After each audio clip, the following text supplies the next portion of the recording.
kena juga memberi. Faham?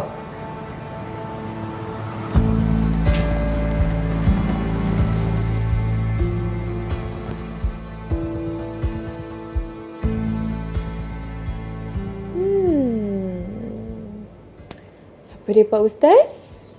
Bodoh tak boleh diajar, pandai tak boleh nak diikut. You wait and see. Aku akan buktikan yang aku tidak macam yang engkau sangkakan.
Assalamualaikum warahmatullahi.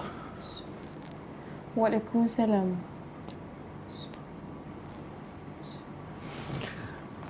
Nah, ni open tiket nak balik KL.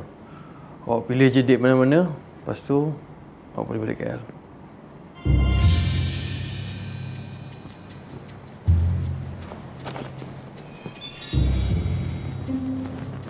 Kejap. Kejap lah. Ada apa? Saya susah-susah masak hari ni nak tunjuk kat awak kepakaran memasak saya. Takkan awak terus-terus je nak masuk bilik. Awak kena rasalah masakan saya tu Pak Ustaz. Jom. Masak?